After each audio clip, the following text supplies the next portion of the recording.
welcome to Gemma's Dog Training Revolution. We are on day 10 of my series on how to build the ultimate bond with your dog, and today is all about fetch. So this is one of my favourite things to teach your dog.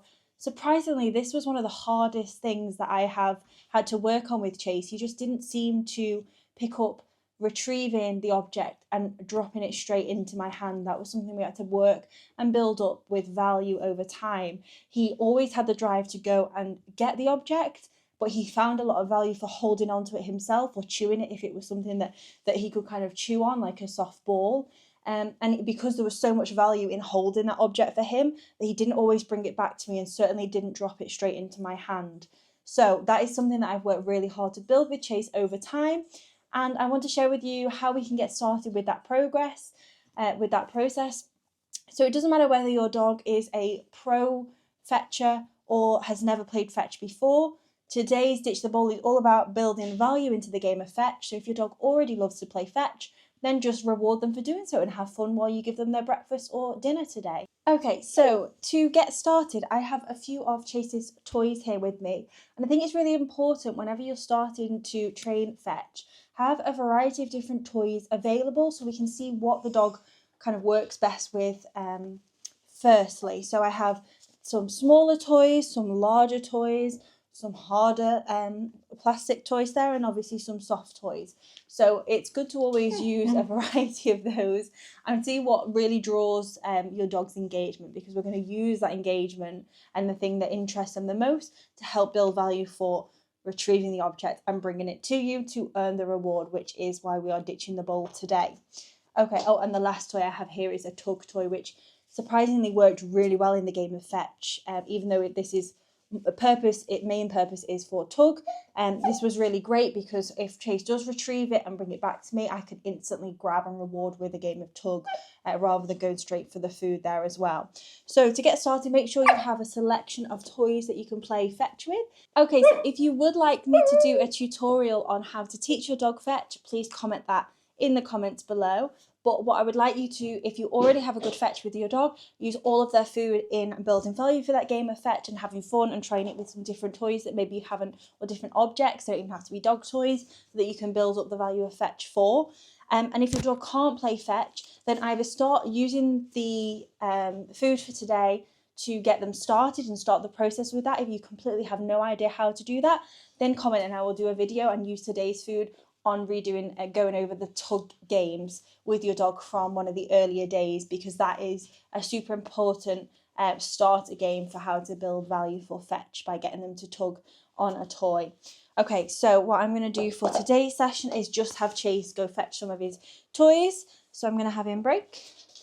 I'm going to have him come around to me. I'm going to hold him back to build a bit of drive. I'm going to throw the toy out and fetch. And I want him to drop the toy into my hand. And once it's in my hand, I'm going to reward with some food. He's very vocal, especially when he knows that he's earning food as a reward here. So I'm going to try that again. So if you come this side. Fetch. Good boy.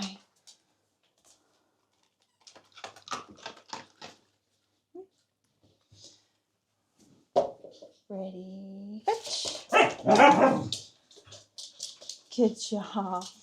So ideally what we want in a game of fetch is to throw the toy out in front of us, have the dog run straight towards it, retrieve the object, turn around 180 degrees and run straight back to us and drop it straight into our hand. So those are the kind of components that we look to build up.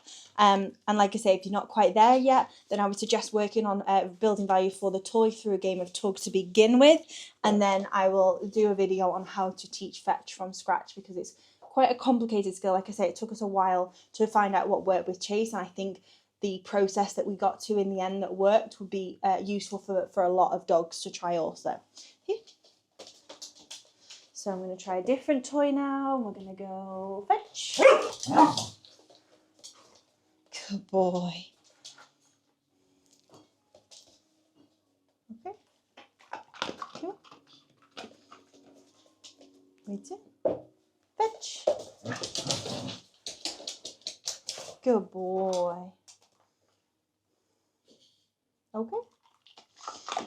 And then what I might also do is, rather than him just kind of throwing and dropping the toy into my hand, I may just wait for him to kind of make contact with it for a bit longer and initiate a game of tug. So I'm going to see if I can get him to do that here. He may be a bit vocal. It's a lot of frustration from Chase. So if he thinks that he's done enough to earn the food and I'm asking for more, then you can get some frustration barks from him.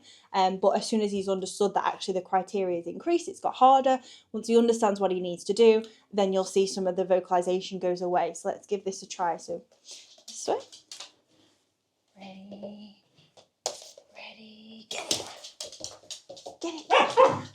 Get it, get it, get it.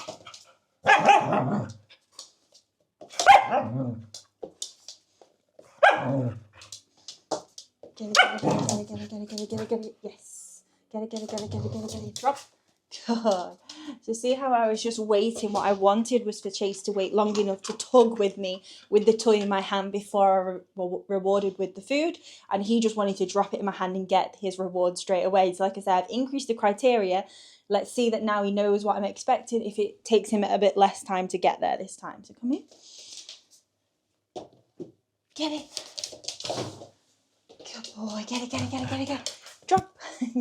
So we can see he definitely held on to it a little bit longer that time. Still was quite keen to drop it as quick as he could to earn the food, but we're definitely starting to build some understanding there. So let's try again. Ready, get it. Get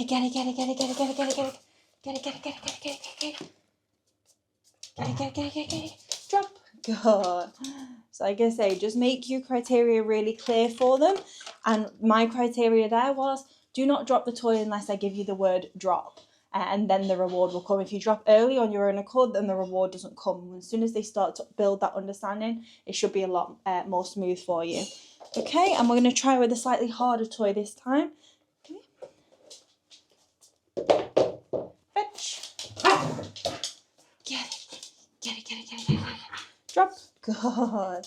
So this one, because it's a bit harder, it doesn't really have much flexibility or ability to play tug with, but I was still asking him to hold on to it for a few seconds even when it was in my hand, just to kind of make sure that I've got it before I give him the release word. So let me try one more time. So this way. Wait in. Fetch.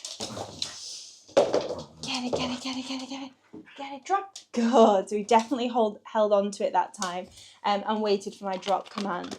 So that is an example of how I like to build some or increase the criteria in a game of fetch and just build the value for playing fetch and having the toy and with my hand on it and engaging with a bit of tug before the food comes. And you can see we're starting to transfer the value of the food into the game, which he's obviously enjoying doing. So have fun playing this for day 10 of the Ditch the Bowl series, how to build the ultimate bond with your dog. Like I say, let me know in the comments below if you would like a full tutorial on how to teach your dog fetch.